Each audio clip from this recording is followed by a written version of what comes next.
Peço a você que abra a Bíblia comigo em Gênesis capítulo 41, os versículos 1 a 57.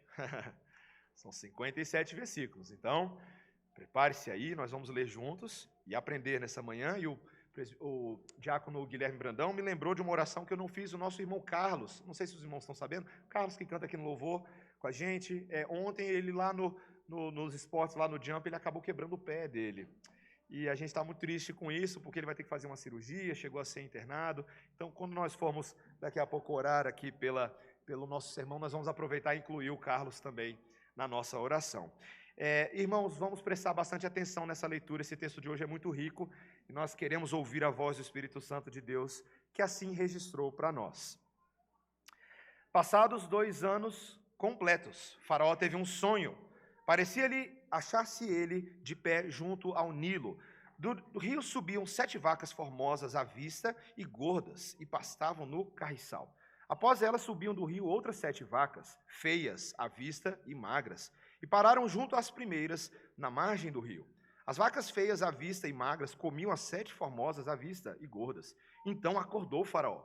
Tornando a dormir, sonhou outra vez.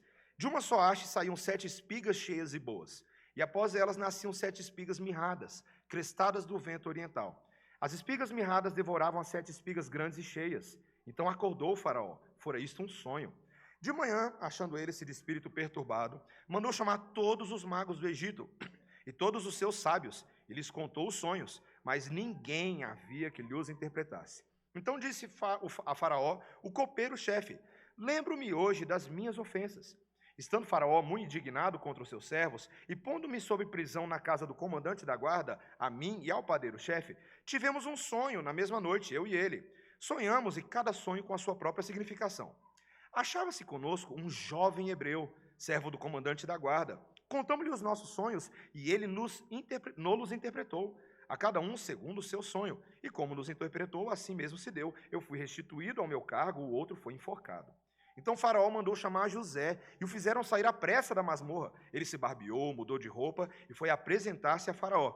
Este lhe disse: tive um sonho, e não há quem o interprete. Ouvi dizer, porém, a teu respeito, que quando ouves um sonho, podes interpretá-lo. Respondeu-lhe José: não está isso em mim, mas Deus dará resposta favorável a Faraó.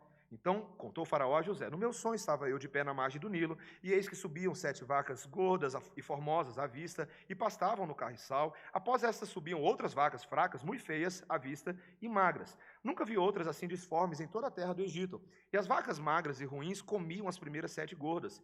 E depois de as terem engolido, não davam aparência de as terem devorado, pois o seu aspecto continuava ruim como no princípio. Então acordei. Depois vi em meu sonho que 7 espigas saíam da mesma haste, cheias e boas. Após elas nasceram 7 espigas secas, mirradas e crestadas do vento oriental. As 7 espigas mirradas devoravam as 7 espigas boas. Contei-o aos magos, mas ninguém houve que me interpretasse. Então lhe respondeu José: o sonho de Faraó é apenas um. Deus manifestou a Faraó o que há de fazer.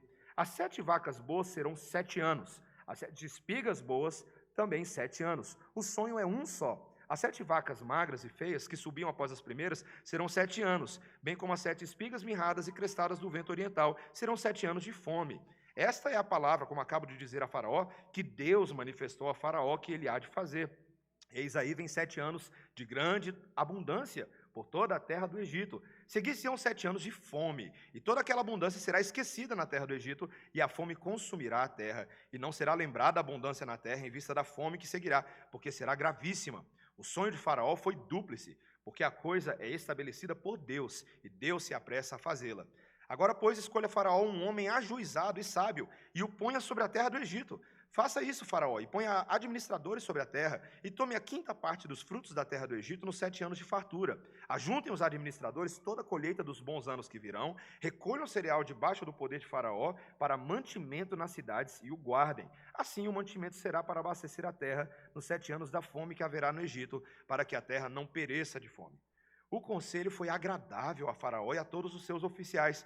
Disse Faraó aos seus oficiais: acharíamos, porventura, homem como este, em quem há o Espírito de Deus? Depois disse Faraó a José: visto que Deus te fez saber tudo isso, ninguém há tão ajuizado e sábio como tu. Administrarás a minha casa, e à tua palavra obedecerá todo o meu povo. Somente no trono eu serei maior do que tu. Disse mais Faraó a José: vês que te faço autoridade sobre toda a terra do Egito. Então tirou Faraó o seu anel de sinete da mão e o pôs na mão de José, fê-lo vestir roupas de linho fino e lhe pôs ao pescoço um colar de ouro e fê-lo subir ao seu segundo carro e clamavam diante dele: inclinai-vos. Desse modo constituiu sobre toda a terra do Egito. Disse ainda Faraó a José: eu sou Faraó, contudo sem a tua ordem ninguém levantará mão ou pé em toda a terra do Egito.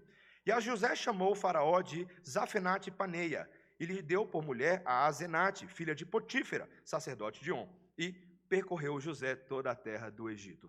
Era José da idade de 30 anos, quando se apresentou a Faraó, rei do Egito, e andou por toda a terra do Egito. Nos 7 anos de fartura, a terra produziu abundantemente, e ajuntou José todo o mantimento que houve na terra do Egito durante os 7 anos, e o guardou nas cidades. O mantimento do campo ao redor de cada cidade foi guardado na mesma cidade.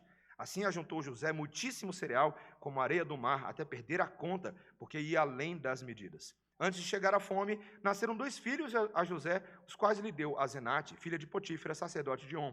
José, o primogênito, os chamou de Manassés, pois disse: Deus me fez esquecer de todos os meus trabalhos e de toda a casa de meu pai. Ao segundo chamou-lhe Efraim, pois disse: Deus me fez próspero na terra da minha aflição. Passados 7 anos de abundância que houve na terra do Egito, começaram a vir os 7 anos de fome, como José havia predito. E havia fome em todas as terras, mas em toda a terra do Egito havia pão. Sentindo toda a terra do Egito a fome, clamou o povo a Faraó por pão. E Faraó dizia a todos os egípcios: ide a José, o que ele vos disser, fazei. Havendo, pois, fome sobre toda a terra, abriu José todos os celeiros e vendia aos egípcios, porque a fome prevaleceu na terra do Egito. E todas as terras vinham ao Egito para comprar de José, porque a fome prevaleceu em todo o mundo. Essa é a palavra do Senhor. Vamos orar. Senhor Deus, que texto maravilhoso, Senhor. Queremos aprender nessa manhã. E queremos também orar pelo nosso irmão Carlos, que quebrou o seu pé ontem. Tem misericórdia dele, Senhor. Dá a ele tranquilidade, sustenta ele, e que a cirurgia seja um sucesso, Senhor, para a glória do Teu nome. E por meio da palavra agora, prega ao nosso coração, em nome de Jesus. Amém. Irmãos e crianças, vocês sabem o que é montanha-russa, crianças? Sabe o que é uma montanha-russa? Então vocês vão desenhar uma montanha-russa. Se vocês não souberem o que é montanha-russa, pede para o papai. É um carrinho sobre um trilho, e aí a sua montanha-russa ela vai começar assim, bem no meio. Aí de repente ela vai fazer para baixo. Ela vai cair num vale, tá? E depois ela vai subir bem alto, mais alto do que o vale, tá bom? Essa é a montanha-russa. Começa no meio, desce lá embaixo, depois ela sobe lá em cima, tá bom? Desenha bem bonitinho, depois vem me mostrar no final do culto, tá? Meus irmãos, por que eu e você temos medo de montanha-russa? Talvez você não tenha medo hoje, mas se você já foi numa montanha-russa, provavelmente a sua primeira experiência deve ter sido uma daquelas, assustadora. Você sabe bem do que eu estou falando, né? Eu não gosto assim de um sermão de onomatopeias, mas eu gosto de um sermão de onomatopeias, né? Né? Meus irmãos, é assustador. E é assustador talvez porque tudo na montanha-russa é inesperado, né? É tão rápido que você vira para um lado, vira para o outro, vira para cima, você não sabe o que esperar e aquilo cria uma sensação. O que é um barato de uma montanha-russa é porque alguém pensou em botar você naquela experiência. Alguém foi louco o suficiente para conceber como você experimentaria aquela insanidade. Alguém estudou física, estudou uma série de coisas para que aquela sua experiência fosse, no fim das coisas, assustadora, mas também assustadoramente agradável. E você quer ir de novo. Meu irmão, quando foi numa montanha-russa lá nos Estados Unidos, ele foi 10 vezes na montanha-russa. Meus pais achavam que ele tinha estômago de avestruz, de tantas vezes que ele foi sem botar nada para fora. Por quê, meus irmãos? Porque montanhas-russas são assustadoramente deleitosas. E o texto de hoje, meus irmãos, é uma montanha-russa. Porque a vida de José é uma loucura. Mas ela é uma loucura real, verdadeira. Ela é muito parecida com a minha e sua experiência. E ela foi concebida por Deus para ser assim, para nos ensinar muito. Porque, na verdade, a vida de José é um espelho da vida de Jesus. E eu e você podemos aprender a gostar dessa assustadora e soberana montanha-russa de Deus, mas aprender um tanto no processo. E esse texto quer ensinar o Evangelho de Jesus para mim e para você hoje, com 5 pontos que eu separei para a gente. Cinco aspectos desse texto que são lições da doutrina da graça de Cristo. Tá? A primeira coisa, meus irmãos, é que nós vamos perceber aqui a capacidade de Deus de agir com providência na ignorância. Olha, eu tenho 5 pontos, eu vou dar para vocês antes, tá? Providência na ignorância, amadurecimento na humilhação, glorificar a Deus nos desafios, servir na exaltação e da humilhação à ascensão. Esses são os 5 pontos do sermão, tá? Então vamos lá, primeiro, providência na ignorância. Meus irmãos, o texto abre, a gente viu lá José na prisão, então segura aí um pouquinho, José na prisão, mas o texto abre mostrando Faraó tendo um sonho. Meus irmãos, o sonho de Faraó não é qualquer sonho, quem está mandando o sonho é Deus. Há um Faraó egípcio e ímpio que não temia o Senhor, mas ele vai ter um sonho da parte de Deus.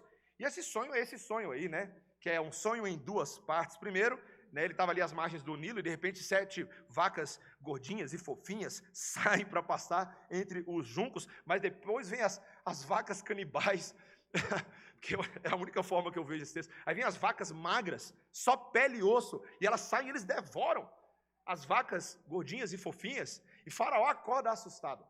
E ele volta a dormir, aí de repente vem um segundo sonho, e agora ele vê 7 espigas de grãos, todas que são grandes e viçosas, que saíam da mesma haste, mas agora tem as 7 espigas canibais. As 7 mirradas, crespadas pelo vento oriental, elas brotam no meio delas, e as espigas mirradas comem as espigas viçosas. E Faraó acorda de novo, e era mais um sonho. Meus irmãos, tendo Deus outrora falado de muitas maneiras, é o que está escrito lá em Hebreus 1, nós lembramos que Deus no passado se usou de técnicas assim para trazer sua revelação.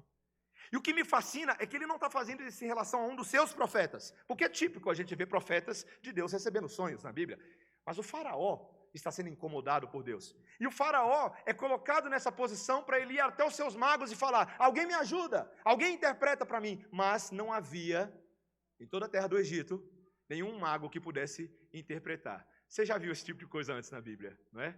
A nação sábia, a nação erudita, a nação mágica não pode entender o que está acontecendo. Meus irmãos, o que nos faz lembrar que só Deus pode interpretar e desvendar os mistérios da sua providência. A gente tem um cântico que a gente canta isso, do William Cowper.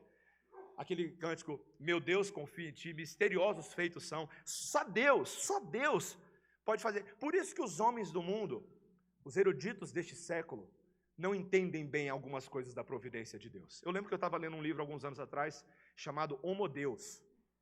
Uma heresia braba. Não é crente, mas o cara do livro, o autor do livro, esse livro que vendeu em todas as livrarias, é um best-seller mundial, esse indiano, escreveu basicamente um livro que ele propunha que o homem alcançou o máximo da sua glória em subverter as guerras, alcançar vacinas para tudo. Quando eu li esse livro foi em 2019, veja a ironia. Ele se achava, né, o homem não precisava mais da ideia de Deus. Por quê? Porque ele tornou-se Deus para si mesmo. Aí Deus falou, é isso mesmo que você pensa.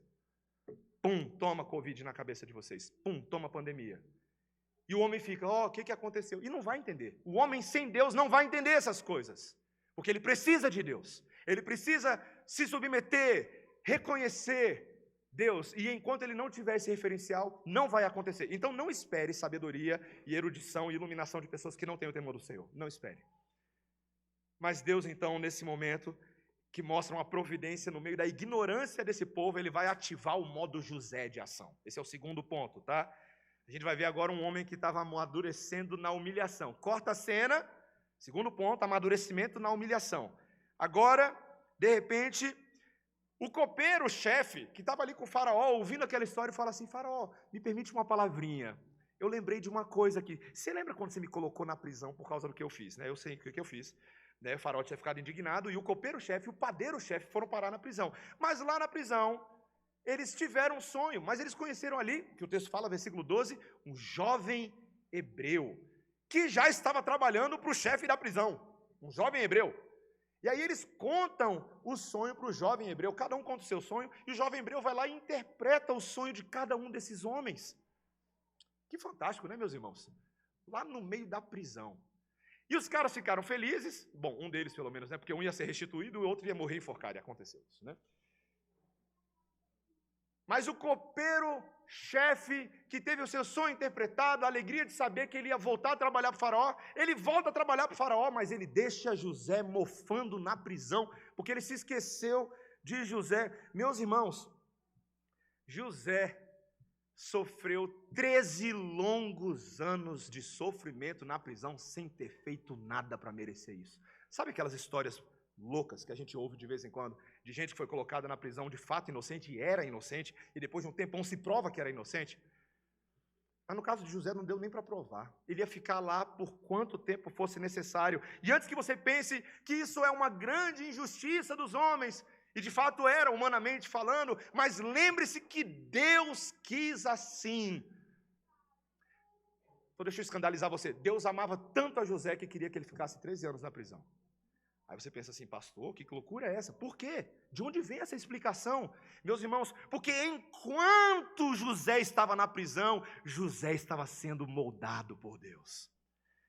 Veja, você lembra quem era José antes? Você lembra, não lembra? Quem era José lá atrás? Lá em Gênesis 35, 37, quem era José? Era um impetuoso adolescente que irritava pra caramba seus irmãos, sua família. Aquele adolescente que contava os seus sonhos sem julgar muito como as pessoas iam interpretar. Aquele que parecia irritar os seus irmãos quando ia no campo para verificar o que eles estavam fazendo.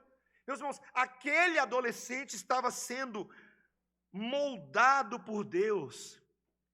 Nesse vale de lágrimas da prisão, nesse vale de lágrimas, um comentarista coloca, tudo se tornou um vale do moldar da alma de José, porque ele estava se tornando um homem com tato, um homem com sabedoria. E quando você percebe o que Deus consegue fazer na barriga de um grande peixe, não é? Você lembra de Jonas? Eu amo Jonas, meus irmãos. Eu amo Jonas porque naquele Uber aquático que Deus botou ele, ali foi muito aprendizado. Aquela oração de Jonas, os versículos 1 a 9 de Jonas capítulo 2, você deveria estudar aquela oração.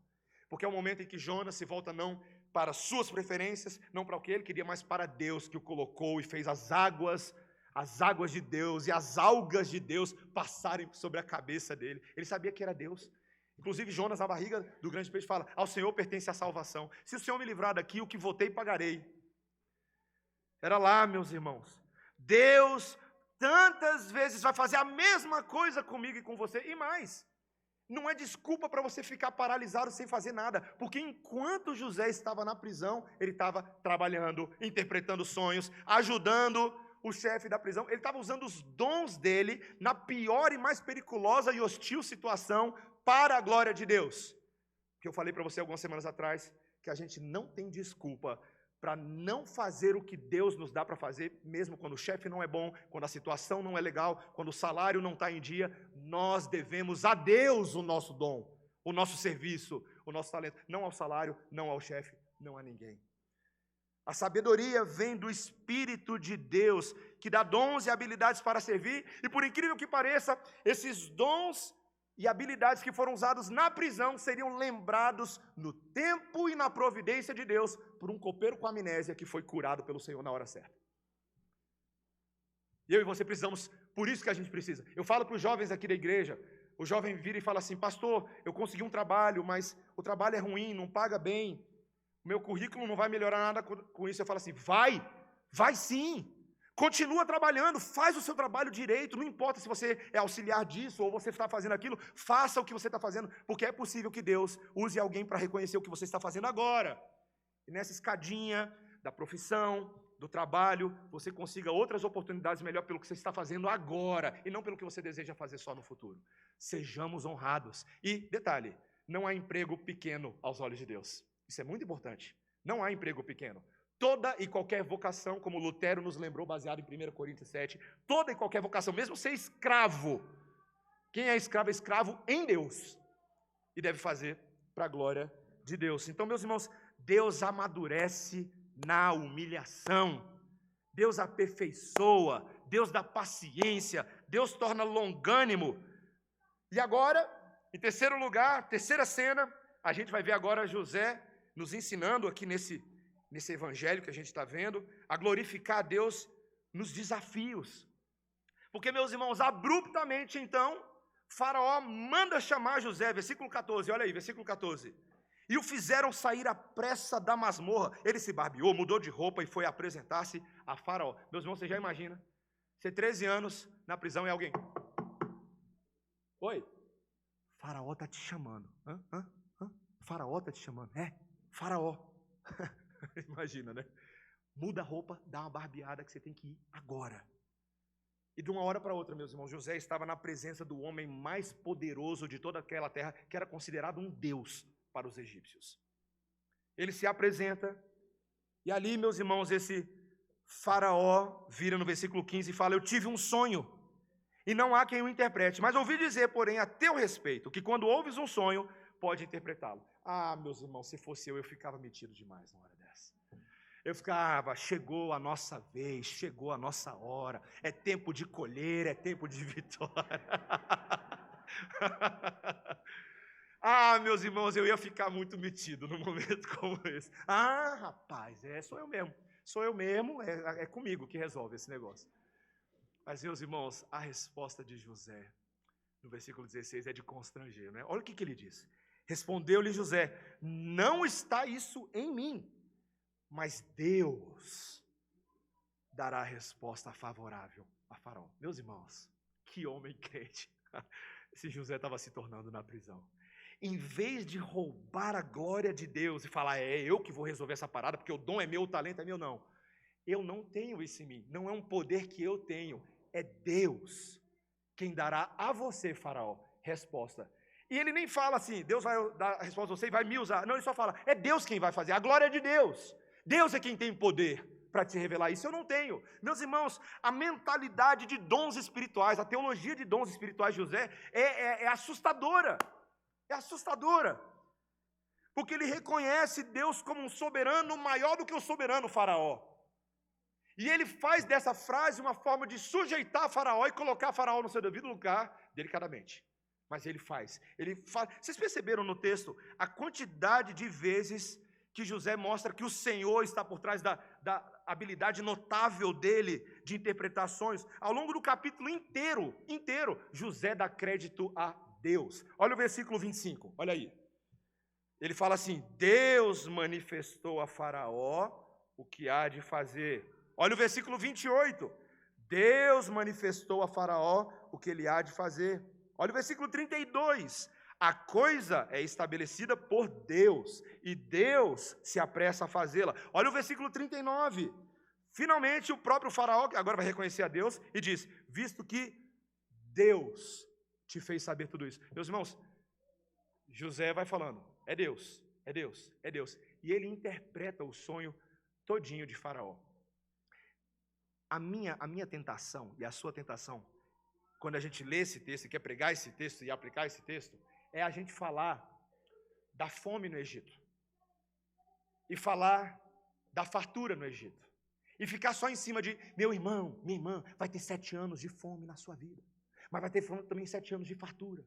E você tem que saber o que fazer. Mas o texto não é sobre a fome e sobre a fartura, meus irmãos. O texto é sobre Deus governando não só a interpretação dos sonhos, mas todos os eventos da história, inclusive anos de fartura e anos de fome. Meus irmãos, o Egito era uma terra orgulhosa. Eles achavam que os seus deuses eram poderosos para controlar o clima, a agricultura, a economia, a fertilidade, e José já está antecipando as batalhas de Moisés com as 10 pragas lá na frente. Ele está falando, não, os deuses do Egito não podem fazer isso, porque é Deus quem vai mandar 7 anos de abundância, Deus quem vai mandar 7 anos de fome, porque os deuses da terra não têm poder para fazer o que só o Criador pode fazer.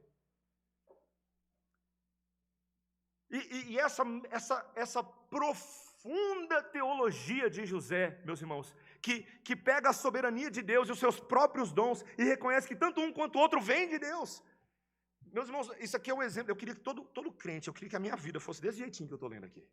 Todo crente que consegue fazer isso, que não anula a soberania de Deus com a responsabilidade humana, mas entenda que ambas trabalham, ambas cooperam, para que nós sirvamos a Deus com fidelidade. Eu fui lembrado do texto de Jeremias capítulo 10, versículo 23, quando eu estava estudando isso, Quando Jeremias fala, eu sei, ó Senhor, que não cabe ao homem determinar o seu caminho, nem ao que caminha dirigir os seus passos.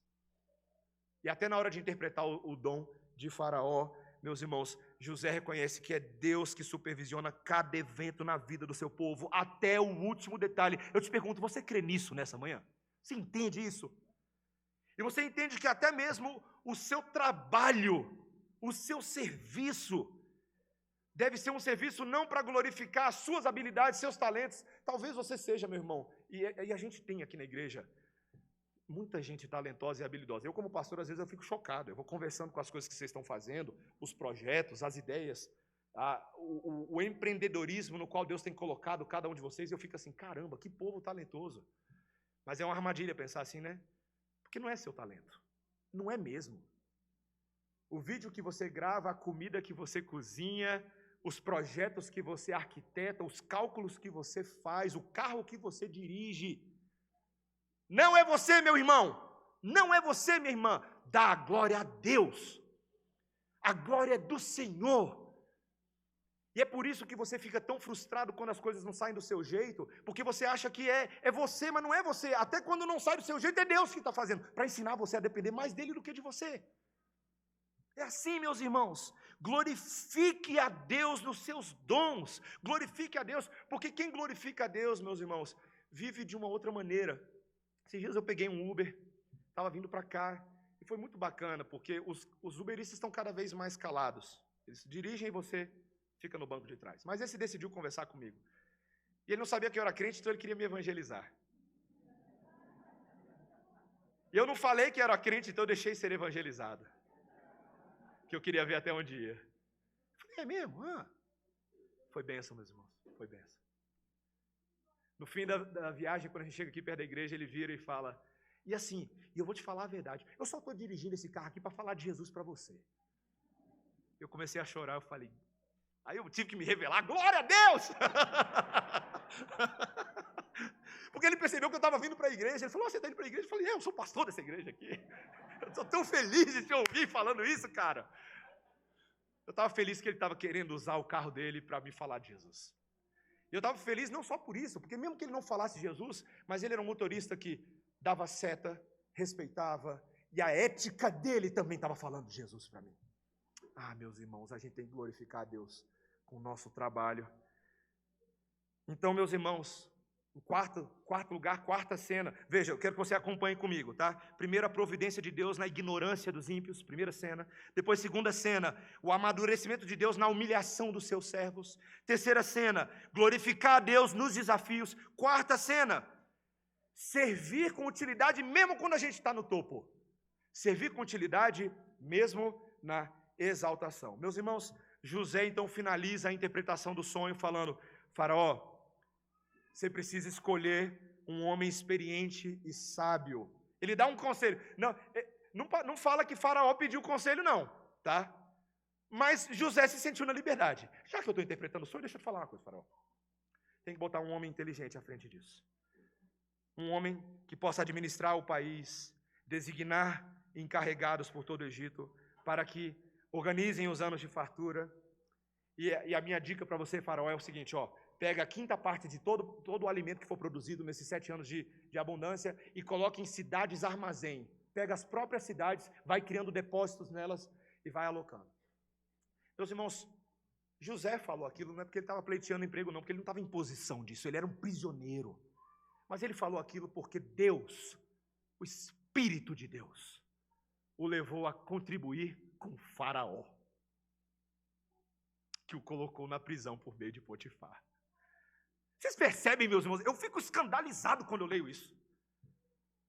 Porque José poderia ter mentido para Faraó. Já que eu vou voltar para a prisão mesmo? Ele poderia ter usado essa situação para se vingar. Mas ele não usa o que foi feito contra ele no passado para isso. Ele continua abençoando o Egito. E, meus irmãos, talvez a reação de Faraó seja uma das coisas centrais desse texto. Porque no versículo 38, o que está escrito? Quando ele vira para os magos e fala, acharíamos porventura homem como este, em quem há o Espírito de Deus. Meus irmãos, Faraó, olha para José e fala: neste homem há o Espírito de Deus. Que cena, meus irmãos. E ele fala assim: José, deixa eu te falar a verdade, não tem ninguém igual você aqui no Egito. Você é o cara, José. Tu é o sábio. Tu é o homem arrojado que vai ajudar a gente a resolver. E José e Faraó, meus irmãos, pega, e talvez pela primeira vez na história do Egito, ele pega um prisioneiro e coloca o prisioneiro como vice-presidente da nação. Você já ouviu falar disso?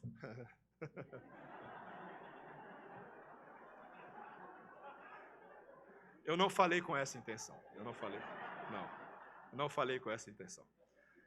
Esquece isso, tá? Não interpreta errado. Não interpreta errado. O que eu queria dizer, meus irmãos, tá? Prestem atenção. O que eu queria dizer é que o que Deus é capaz de fazer quando algumas situações parecem completamente fugir ao nosso entendimento. Deus estava preparando José para que nesse momento ocupasse e pudesse ser uma bênção. Meus irmãos, no momento em que, entre aspas, a glória de José parece ficar em evidência, ele continua sujeitando a glória dele à glória de Deus. Fico pensando, uma cena para mim que me toca muito em Apocalipse 4, é quando os 24 anciãos, os 24 representantes das 12 tribos de Israel e dos 12 apóstolos do Novo Testamento, a unidade que há entre o Antigo e o Novo Testamento nos 24 anciãos. Aqueles homens pegam as suas coroas de glória e colocam aos pés daquele que está sentado no trono, cercado de um arco-íris. José usa o tempo inteiro, seja na humilhação ou na exaltação, seus dons para abençoar a vida de muitos. Meus irmãos, é incrível que a Bíblia esteja repleta de homens que têm o coração no lugar certo para servir pessoas que aos nossos olhos não mereciam. Você lembra de Daniel, Sadraque, Mesaque e Abednego? Daniel, Sadraque, Mesaque e Abednego foram levados como cativos por Nabucodonosor à Babilônia. Mas eles foram para o palácio do rei, não se contaminaram com aquilo que não podia se contaminar, não se ajoelharam diante da estátua de Nabucodonosor, falaram: ó, se quiser pode jogar a gente na fornalha, mas a gente não vai se dobrar, porque isso a gente não negocia. Mas ainda assim, meus irmãos, continuaram servindo Nabucodonosor, e passou Nabucodonosor e veio o próximo rei, e passou o próximo rei e veio o outro, e passou o outro e veio o outro. 4 gestões presidenciais. E eles permaneceram fiéis a Deus, abençoando a Babilônia. Você lembra de Esther, na Pérsia? Você lembra de Neemias? Você lembra de Esdras? Quantos homens e mulheres na Bíblia a gente vai precisar para lembrar que, mesmo quando nós nos encontramos num estado exaltado, mesmo que você fosse uma rainha como Esther, ou um rei, é a Deus a quem nós servimos, e as nossas posições em que Deus nos coloca é para servir a muitos. Houve um período aqui na Redenção que a gente tinha muitas pessoas trabalhando em posições de governo de alto escalão. Muita gente, não só aqui, mas em algumas outras igrejas. E era muito legal conversar com crentes que entendem que Deus o colocou ali para que as suas políticas governamentais sejam uma bênção para o nosso país. Meus irmãos, nós devemos servir com utilidade mesmo quando estamos exaltados. Abaixar nossa arrogância, nossa soberba, diminuir para que Cristo cresça em nós. Porque no fim das contas, meus irmãos, essa é a nossa última cena. Toda essa história de José, todos os seus exemplos, na verdade, só são espelhamentos de uma jornada com J maiúsculo. A jornada de Jesus está sendo mostrada dentro da jornada de José. É uma jornada da humilhação à ascensão. Você percebe, meu irmão, olha a montanha-russa desse texto. No capítulo 39, José estava ascendendo mesmo estando preso. 2 capítulos depois, ele é o segundo no poder do Egito, atrás apenas de Faraó. Depois de 13 anos de humilhação e provação, esse carrinho dessa montanha-russa subiu. E o texto marca a bênção de Deus sobre José com algumas falas. Por exemplo, versículos 50 a 52, fala que José se casou e tornou-se pai de 2 filhos. Está vendo aí, ó, versículo 51. José, ao primogênito, chamou de Manassés, pois disse, Deus me fez esquecer de todos os meus trabalhos e de toda a casa do meu pai. Ao segundo chamou-lhe Efraim, pois disse, Deus me fez próspero na terra da minha aflição. Meus irmãos, José, em outras palavras, está falando por meio do nome dos seus filhos, que as promessas de Deus a Abraão e muitos descendentes continuavam acontecendo mesmo dentro do Egito. Mesmo com a família de Jacó rejeitando José, Deus não se esqueceu de José, e as promessas continuavam. Meus irmãos, o ponto máximo desse texto acontece no final dele, nos últimos 3 versículos, quando os anos de fartura vêm e o plano é executado, mas vêm os anos de fome, e foram pesados. Foram dificílimos, não só na terra do Egito, mas em todas as terras ao redor houve fome também. E as pessoas vinham e clamavam a Faraó, do tipo, Faraó, tem misericórdia de nós. E sabe o que Faraó falava, meus irmãos? Versículo 55, veja aí. Sentindo toda a terra do Egito a fome, clamou o povo a Faraó por pão. E Faraó dizia a todos os egípcios, ide a José. O que ele vos disser, fazei. Meus irmãos, eu tenho que terminar meu sermão por causa do horário, mas eu só quero pontuar algumas coisas para vocês. Isso aqui, bíblico-teologicamente, é uma antecipação de que as nações... Porque veja, quando o Faraó pega um jovem hebreu de dentro da prisão e tira ele, e faz as nações se sujeitarem a ele, é uma antecipação de que, por meio do escolhido de Deus, as nações se dobrariam e obteriam nele pão. Pão.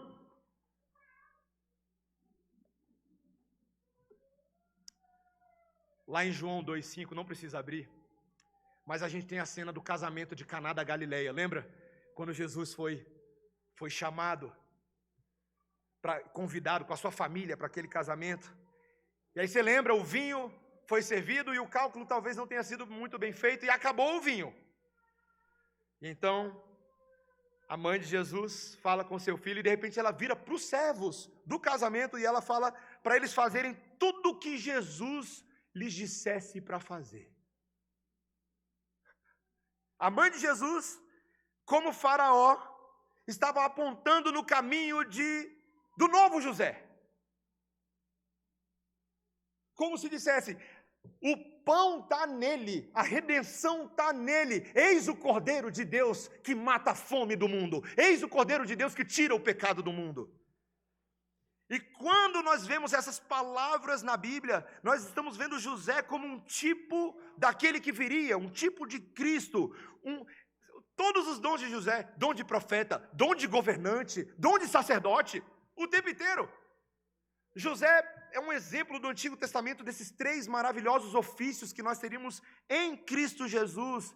E até mesmo a menção de que o Espírito de Deus habitava em José é um lembrete de que ele é uma antecipação de Jesus. Quantos textos na Bíblia vão usar essa linguagem messiânica quando falam de José? Salmo 105:17.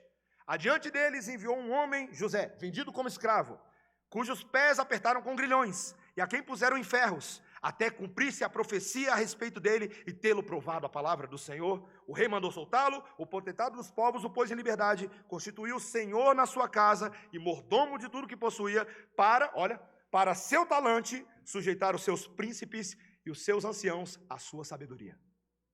Olha o discurso de Estevão. Lembra de Estevão, que foi apedrejado? Quando Estevão estava ali para ser apedrejado, ele fez uma grande recontagem da aliança de Deus no Antigo Testamento. E ele lá em Atos, capítulo 7, versículo 9, ele diz, os patriarcas, aqui associa a linguagem de patriarcas por um segundo com a ideia dos religiosos dos dias dos apóstolos. Os patriarcas, invejosos de José, venderam-no para o Egito, mas Deus estava com ele e livrou-o de todas as suas aflições, concedendo-lhe também graça e sabedoria perante Faraó, rei do Egito, que o constituiu governador daquela nação e de toda a casa real. Meus irmãos, a trajetória de Jesus e a trajetória de José é a mesma. Jesus, olha lá, o Filho de Deus, segunda pessoa da Trindade, se encarnou, doutrina da humilhação. Olha a montanha-russa descendo, ó. Veio habitar entre nós, vimos a sua glória, glória como do unigênito do Pai, mas ele foi rejeitado pelos seus. Os seus o rejeitaram. E ele foi humilhado de verdade, meus irmãos. Ele experimentou todas as mazelas desse mundo caído, ele lidou com pecadores, ele teve que adequar a sua santidade para conviver no meio disso aqui, e ele foi tratado, o inocente Filho de Deus, foi tratado como um criminoso. E foi colocado na cruz. Mas a montanha-russa ia subir, não é? Mas a morte não pôde segurá-lo. Porque aprove ao Pai, por meio do Espírito de Deus, ressuscitar o seu corpo e glorificá-lo e exaltá-lo diante dos olhos dos homens, para que sob o seu cetro todos os principados e potestades se ajoelhassem. Meus irmãos, se você acha que eu estou viajando na maionese, quantos anos tinha José quando ele foi trazido na presença do faraó? 30 anos de idade. Você acha que... Por que Moisés ia botar esse detalhe? Que não tem nada a ver com a história. Sabe por quê? Porque na verdade tem tudo a ver com a história. Para que você se lembrasse que José não poderia fazer o que o exaltado e magnificado Filho de Deus faria, não só pelo Egito, mas por todas as nações a quem ele elegeu pessoas para salvar. Meus irmãos, eu leio esse texto com vocês nessa manhã, e quando eu vejo a montanha-russa de Jesus lá em cima, eu louvo a sabedoria de Deus, porque a estranha humilhação pela qual Jesus passou, levou à exaltação, e sem essa montanha-russa, ninguém jamais seria salvo. É uma experiência assustadora para quem lê a Bíblia, mas é uma experiência libertadora, e uma experiência que eu fecho meu sermão dando duas aplicações para você, porque ela tem, essa montanha-russa ensina a mim e a você duas coisinhas, entre outras que já falamos, mas preste atenção. A experiência de sofrimento de Cristo, seguida de glória, é um caminho que todos nós crentes vamos passar por essa vida. Todos nós. Pedro disse em 1 Pedro, cingi-vos todos de humildade, porque Deus resiste aos soberbos, contudo aos humildes concede graça. Humilhai-vos, portanto, debaixo da poderosa mão de Deus, para que Ele em tempo oportuno vos exalte. Está na palavra do Senhor. Segundo lugar, meus irmãos, a chave para que eu e você possamos nessa manhã e nessa semana viver uma vida digna do Evangelho é atribuir toda a glória a Deus por todos os frutos produzidos na nossa vida. É assim, meus irmãos. Se o próprio Jesus fez isso, honrando ao Pai, você e eu devemos glorificar a Deus. E é por meio de glorificar a Deus que os seres humanos recuperam a sua verdadeira dignidade e a sua própria glória, porque é uma glória derivada. E eu aprendi isso com o pastor Timothy Keller. A glória dos homens não pertence a eles, ela é derivativa. O homem só vai encontrar felicidade em glória quando a sua glória for Cristo. Quando ele der a Cristo. Porque Mateus 20, 26 falou, quem quiser ser grande entre vós, que sirva. Quem quiser ser grande, que sirva. E serviço em Cristo é atribuir a Ele a glória. É uma servidão para a grandeza que o próprio Jesus exemplificou supremamente em seu amor por nós na cruz. Então, meus irmãos, sejamos encorajados, porque no carrinho da montanha-russa a gente já está e nem dá para sair dele. Para o carrinho, eu estou com medo. Não dá. Não dá. Vai ter que ir até o final. E vai dar medo em alguns momentos, porque ele vai fazer ele vai fazer Mas quem concebeu a montanha-russa foi Deus. E a experiência pode ser um pouco assustadora, mas você vai chegar até o final. E Ele vai exaltar o seu carrinho da forma como Ele quiser. E esse carrinho certamente será exaltado quando todos nós encontrarmos com Cristo nas alturas, lá no topo, a igreja arrebatada, para que nós, junto com Jesus, desçamos para habitar em novos céus e nova terra que Ele preparou para nós. Amém? Vamos orar, meus irmãos. Senhor Deus, nós estamos aprendendo tanto como Deus glorifica a si mesmo, exaltando o seu humilde servo. Cristo sofreu com a inveja e com as falsas acusações do seu povo, e caiu em profunda humilhação e até mesmo em morte amaldiçoada de cruz, para que nós, nele, pudéssemos ser exaltados na sua ressurreição, na sua ascensão aos céus, e na nova dignidade e nova justiça que vem por meio da morte dele. Senhor, nós te agradecemos nessa manhã pela expiação dos nossos pecados, que José não podia fazer por nós, mas Jesus conseguiu fazer, por se colocar nas mãos das trevas, temporariamente, para vencer as próprias trevas e nos dar esperança. Te agradecemos pela montanha-russa da humilhação e da exaltação de Jesus, porque nela nós encontramos esperança para a nossa jornada, em nome de Jesus. Amém. Igreja, vamos ficar